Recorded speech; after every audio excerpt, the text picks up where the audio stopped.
इस वीडियो में मैं आपको बताऊंगा कि केतु के 3 नक्षत्र हमारे जीवन में कितना महत्वपूर्ण योगदान देते हैं, क्योंकि केतु को बहुत बार भाग्य का ग्रह कहा गया। यह हमारे पिछले जन्म के सारे कर्मों का लेखा जोखा रखता है। तो केतु के नक्षत्रों में जो ग्रह बैठे होंगे, अगर उनकी दशा महादशा अंतरदशा चल रही है तो वह कैसे रिजल्ट देंगे, इसके लिए आपको केतु के नक्षत्रों का स्वभाव जानना बहुत ज़रूरी है। इसलिए इस वीडियो को अंत तक ज़रूर देखिए।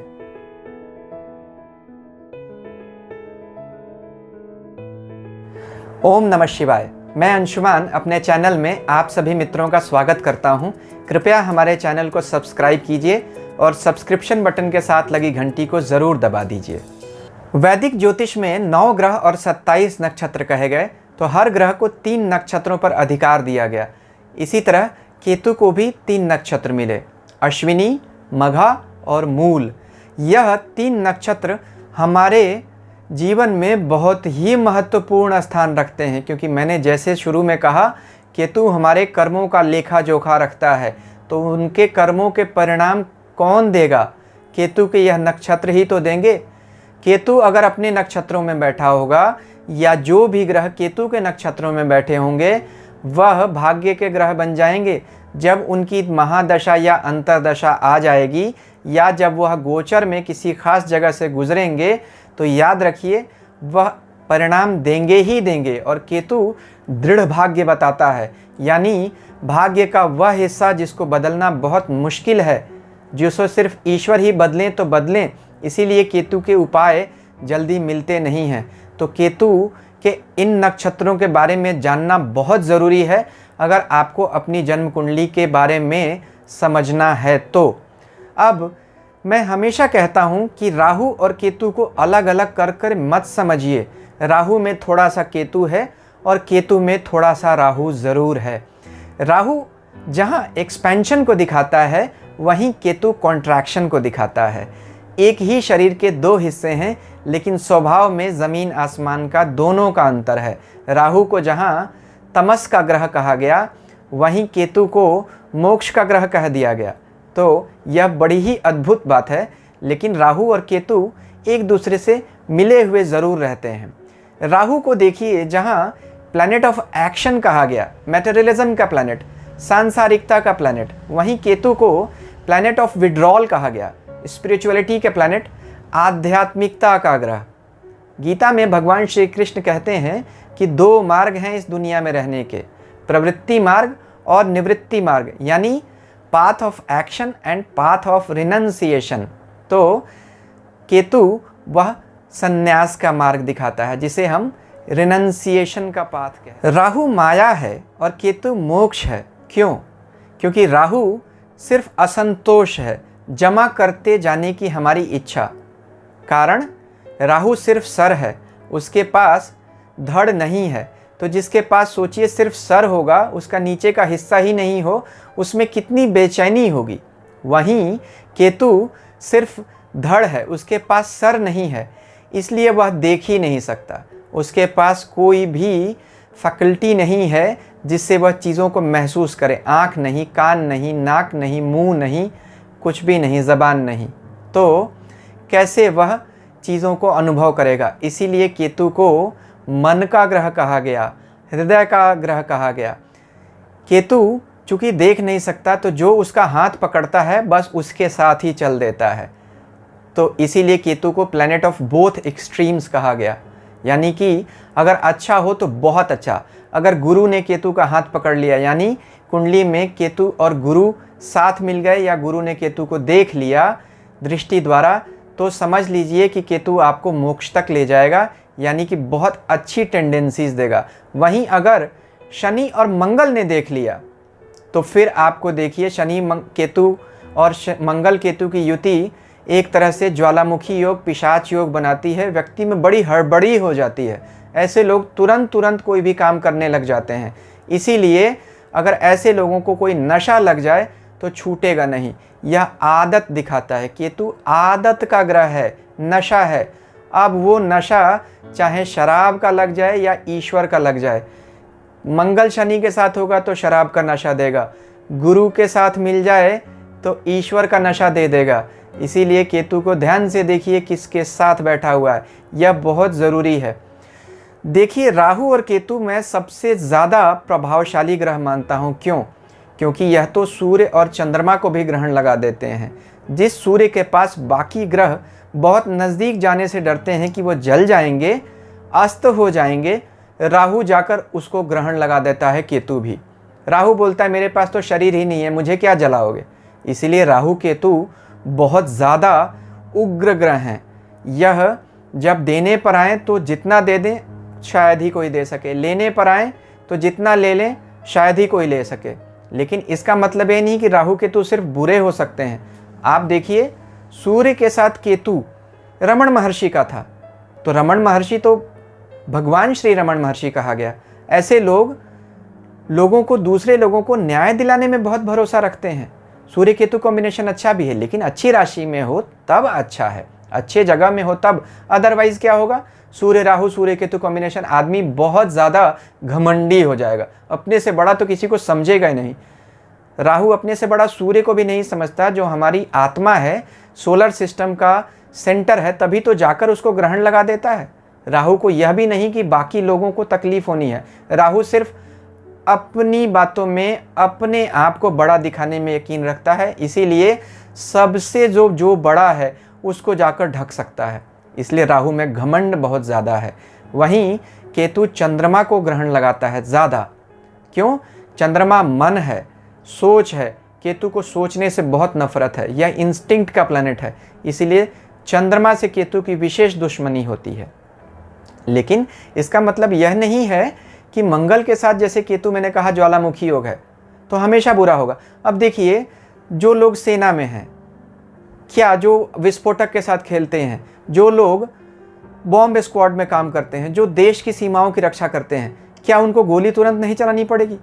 तो उनके लिए मंगल और केतु बहुत अच्छा कॉम्बिनेशन है, जो तुरंत गोली चलानी हो। तो सेना में जो लोग हैं, मंगल केतु है, या डिटेक्टिव एजेंसी में, उनके लिए बहुत अच्छा है। पुलिस में है, बहुत अच्छा है। ऐसे ही जो मेडिकल प्रोफेशन में है, उनके लिए मंगल केतु तो मानो वरदान है, क्योंकि केतु सर्जरी है, केतु हथियार है, मंगल भी हथियार है। तो बिना मंगल और केतु के अच्छे हुए तो बिना कोई डॉक्टर सर्जन बन ही नहीं सकता। तो मंगल और केतु डॉक्टरों के लिए बहुत अच्छा है। तो कोई भी ग्रह, कोई भी युति न तो पूरी अच्छी होती न पूरी बुरी।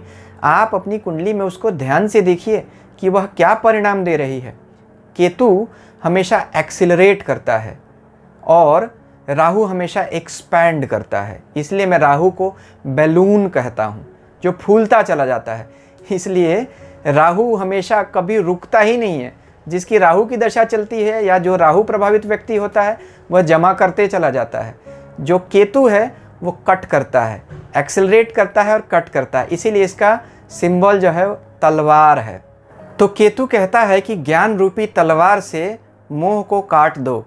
भज गोविंदम में श्री आदि शंकराचार्य कहते हैं, सर्व परिग्रह भोग त्यागः कस्य सुखम न करोति विरागः।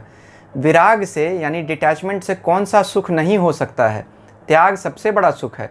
केतु त्याग करने के लिए कहता है, इसीलिए केतु को मोक्ष का ग्रह कहा गया। हर चीज़ का त्याग हो जाए तभी तो मोक्ष होगा। मोह का क्षय ही मोक्ष है।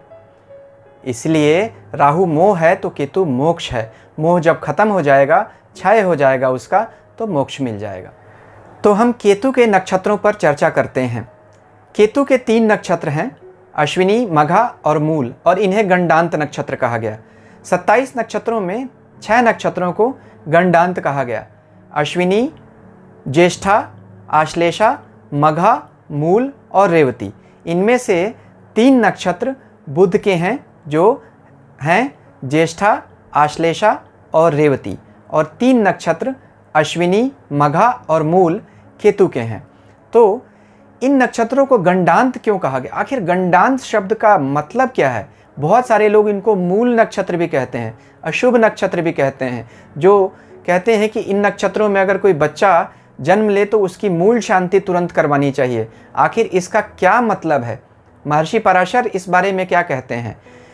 बृहत पराशर होरा शास्त्र में महर्षि पराशर कहते हैं कि जो लोग संक्रांति के दिन, अमावस्या के दिन या ग्रहण के दिन और गंडांत के दिन 4 दिनों में ऐसी 4 ग्रह स्थितियों में जो लोग जन्म लेते हैं उनके पीछे समस्याएं लगी होती हैं। वह समस्याओं से पूरे जीवन घिरे रहते हैं। वह और उनके परिवार वालों पर भी समस्याएं आती हैं। इसीलिए महर्षि पराशर कहते हैं कि ऐसे लोगों को जन्म लेने के तुरंत बाद ही शांति करवानी लेनी चाहिए। गंडांत का मतलब क्या है?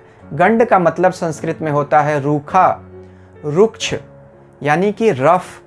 तो यह नक्षत्र रफ कहे गए, यानी कि यह नक्षत्र हमें तकलीफ देते हैं।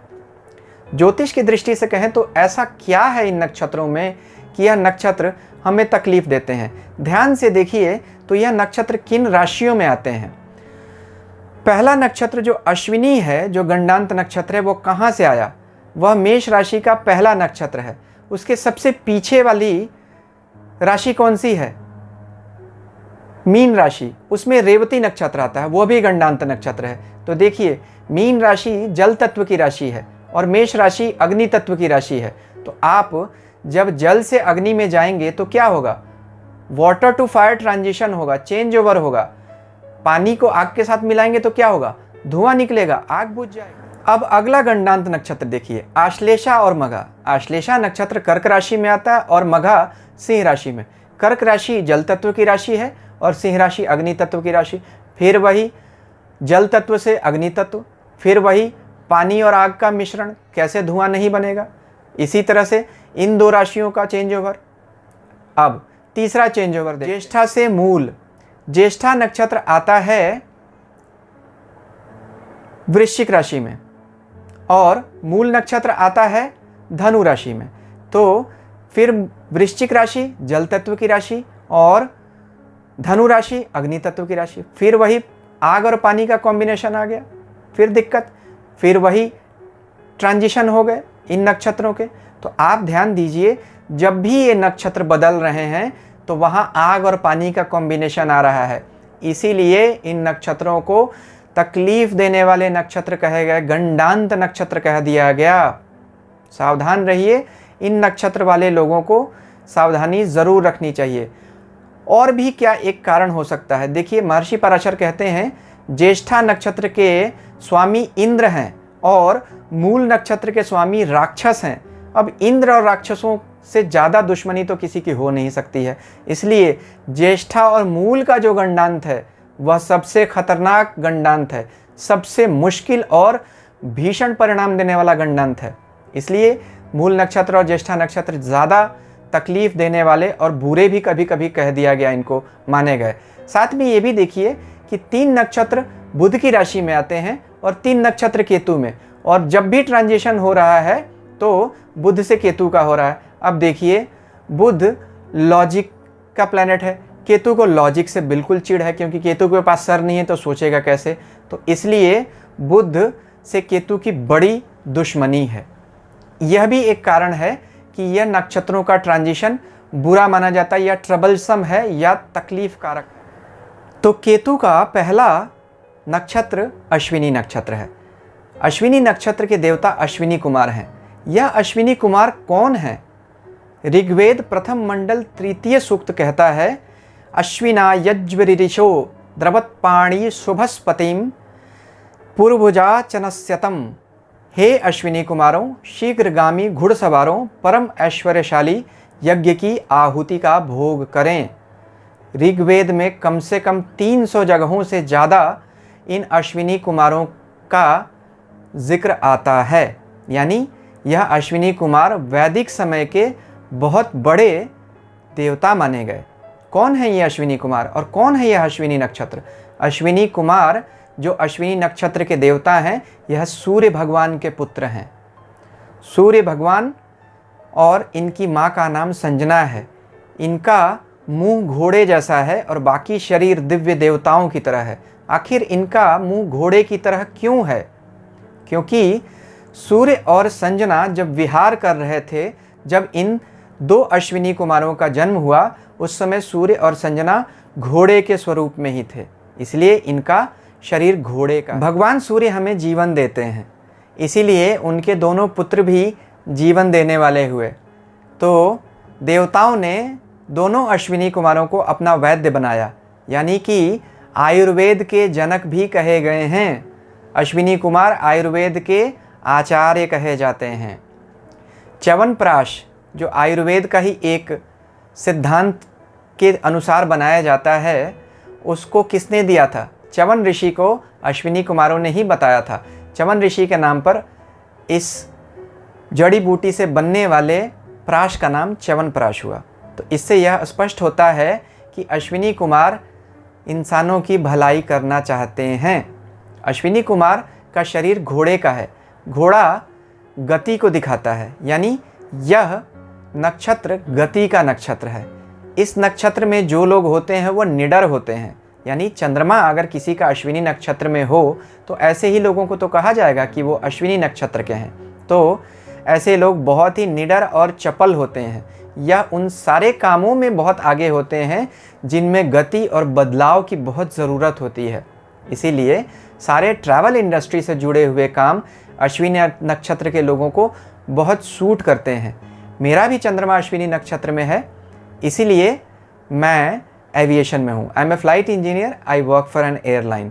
देखिए, मेरे अश्विनी नक्षत्र ने मुझे ट्रैवल इंडस्ट्री से जोड़ दिया। इसी तरह अश्विनी नक्षत्र के लोग बहुत निडर भी होते हैं, क्योंकि घोड़ा तो डरता नहीं है, दौड़ता रहता है। अमेरिकन अश्वेत क्रांति के जनक मार्टिन लूथर किंग जूनियर भी अश्विनी नक्षत्र के थे। तो इससे ये पता चलता है कि अश्विनी नक्षत्र के लोग बिना रुके, बिना थके अपने काम पर निडर रहते हैं, चलते चले जाते हैं। अश्विनी नक्षत्र शीघ्र व्यापिनी शक्ति को दिखाता है, ईश्वर की। शीघ्र व्यापिनी क्यों? यानी कि जो पूरे शरीर में तुरंत फैल जाए। क्या फैलता है पूरे शरीर में? प्राणवायु और दवा। दवा अगर प्राणवायु तुरंत शरीर में न फैले तो हमारा शरीर कैसे चलेगा? इसीलिए शीघ्र व्यापिनी शक्ति है। तो अश्विनी नक्षत्र के लोग बहुत निडर होते हैं और हमेशा चपल और चलायमान यानी गतिशील होते हैं। इसीलिए घोड़ा इसका प्रतीक है। घोड़ा शक्ति और साहस का प्रतीक है। देखिए, घोड़ा जिसको अपने ऊपर बिठा ले उसको उसकी मंजिल तक पहुंचाकर ही दम लेता है। तो हमें ये ध्यान रखना चाहिए कि अश्विनी नक्षत्र के लोग जो काम ठान लेते हैं बस उस काम को पूरा करके ही रहते हैं। यही एक समस्या भी है। अश्विनी नक्षत्र के लोगों को अगर कोई काम नहीं मिले तो इधर उधर के कामों में बहुत ज़्यादा एक्टिव हो जाएंगे और अपना समय बहुत बर्बाद करेंगे। घोड़ा इम्पल्सिवनेस को भी दिखाता है, बात बेबात में दौड़ जाना। तो अश्विनी नक्षत्र के लोग भी ज़रा से किसी बात से एक्साइटेड हो जाते हैं और दौड़ने लगते हैं, यानी बहुत सारे कामों को ट्राई करने लग जाते हैं। अश्विनी नक्षत्र के लोगों की आंखें बहुत बड़ी और ललाट बहुत चौड़ा होता है। सबसे खासियत यह होती है कि चूँकि यह जीवन का नक्षत्र है, चूँकि यह रिजुविनेशन का नक्षत्र है, इसलिए ऐसे नक्षत्र वाले लोग हमेशा यंग दिखते हैं।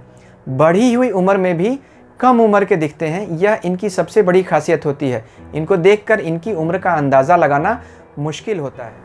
अश्विनी नक्षत्र वाले लोग अभिमानी भी होते हैं, हमेशा अपनी ही चलाना चाहते हैं, इम्पल्सिव होते हैं और अपनी बात ना माने जाने पर तुरंत गुस्सा हो जाते हैं। इन लोगों को ऐसी बातों से हमेशा अपने आप को बचाना चाहिए। क्या इनके डाउनफॉल का कारण बनता है? दूसरों की बात न सुनना, हमेशा अपनी चलाते रहना, अपने आप को सबसे इम्पॉर्टेंट समझना और हर बात में हाथ डालने की प्रवृत्ति कि ये 100 काम मैं कर लूँगा, यह ऐसा सोचना। यह अश्विनी नक्षत्र के लोगों को सोचने से बचना चाहिए, ऐसे कामों को करने से। अश्विनी नक्षत्र हमारे अनाहत चक्र से जुड़ा हुआ है, क्योंकि केतु का स्थान हृदय है। केतु के पास दिमाग नहीं है, इसलिए केतु हृदय से सोचता है। सोचने की भी बात है। ह्यूमन एम्ब्रॉयो में यानी कि मानव भ्रूण में सबसे पहले कौन सा ऑर्गन बनता है? हृदय ही बनता है। केतु भी सबसे बूढ़ा व पुराना ग्रह माना गया, इसीलिए केतु को अनाहत चक्र से जोड़ा गया, अश्विनी नक्षत्र को। अनाहत चक्र क्या है? अनाहत 2 शब्दों से मिलकर बना है, अन प्लस आहत, यानी विदाउट स्ट्राइकिंग। आप स्क्रीन पर जो इमेज देख रहे हैं वह अनाहत चक्र का ही इमेज है। अनाहत चक्र जीवात्मा के रहने का स्थान है, यानी यह प्राण शक्ति है। प्राण शक्ति जो हमें जिंदा रखती है, हमारी सस्टेनर है, इसीलिए इसे हार्ट चक्र भी कहा गया। तो इसे विष्णु भगवान के रहने का स्थान भी कहा गया। देखिए, प्राणवायु कहाँ से जाती है? हमारी नाक से जाती है। नाक यानी कि सूंघना, स्मेलिंग पावर। तो केतु को ज्योतिष में किस चीज़ पर अधिकार दिया गया? घ्राण शक्ति पर, यानी स्मेलिंग पावर पर। देखिए, प्राण शक्ति से सूंघने का, वायु का और केतु का, इन सब चीज़ों का अनाहत चक्र के साथ कितना घनिष्ठ संबंध है। इसे विष्णु स्थान भी कहा जाता है, जहाँ भगवान विष्णु और जीवात्मा यानी आत्मा और परमात्मा दोनों ही रहते हैं हृदय चक्र में। अब आपने देखा केतु का अनाहत चक्र से और अश्विनी नक्षत्र का अनाहत चक्र से कितना बड़ा संबंध है।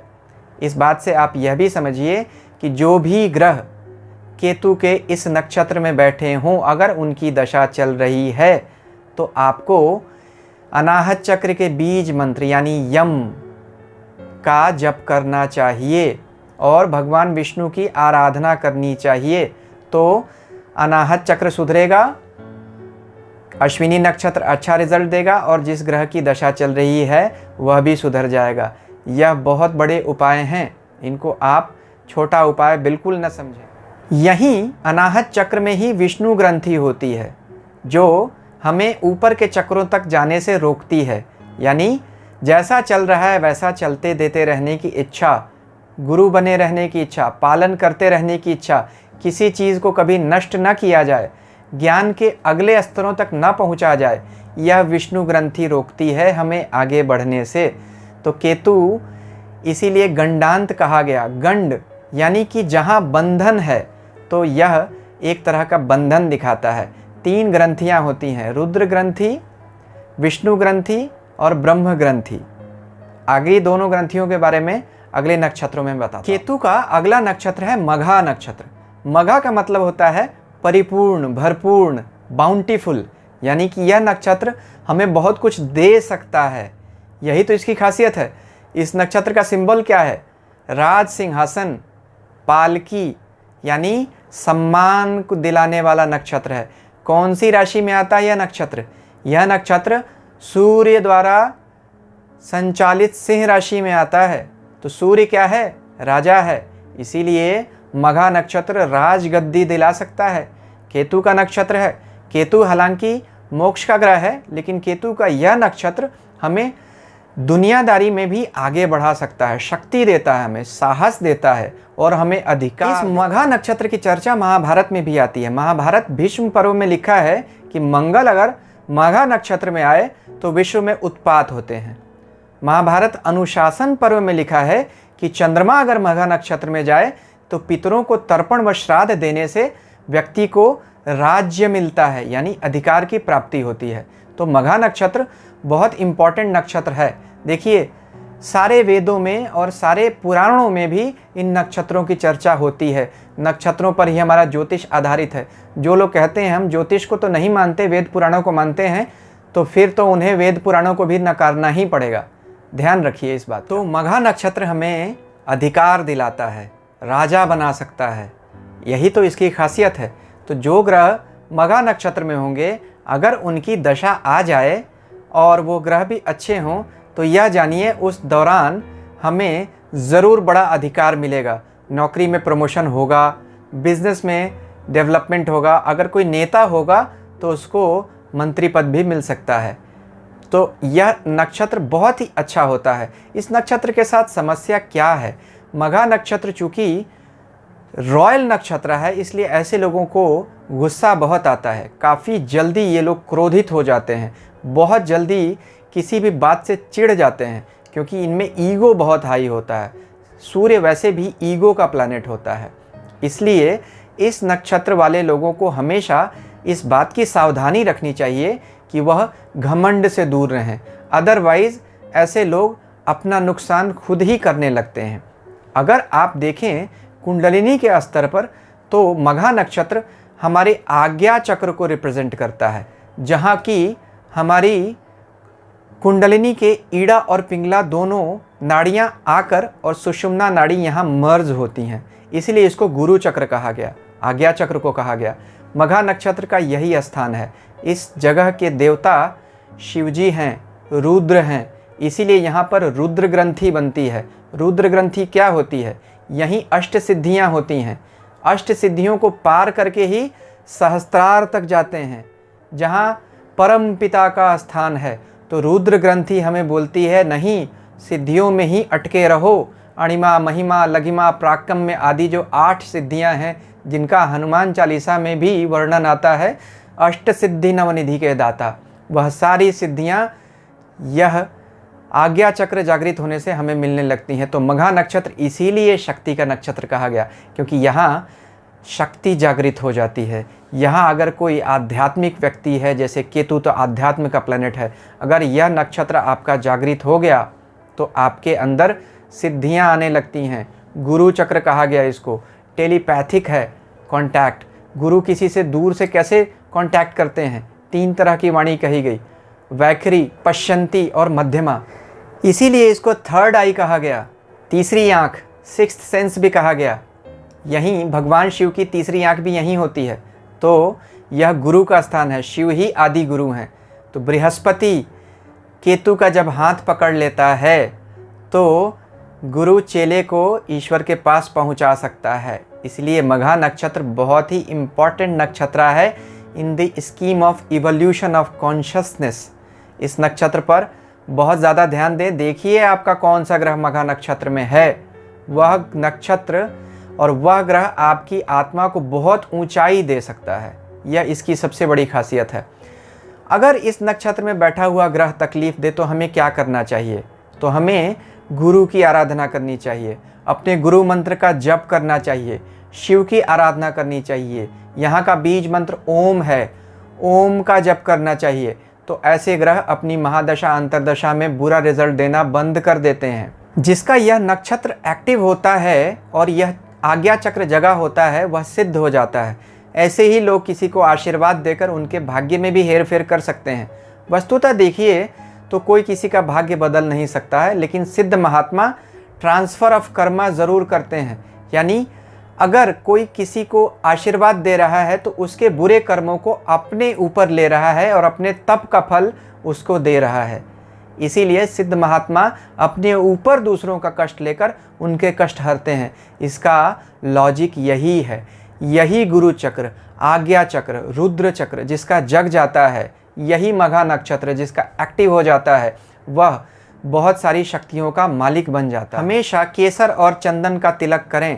केसर और चंदन केतु और गुरु की वस्तुएं हैं, और केतु और गुरु के स्थान यानी तीसरी आँख के पास, आईब्रो के पास केसर और चंदन का तिलक लगाने से गुरु और केतु दोनों ही शुभ हो जाते हैं। यह एक बहुत ही अच्छा उपाय है।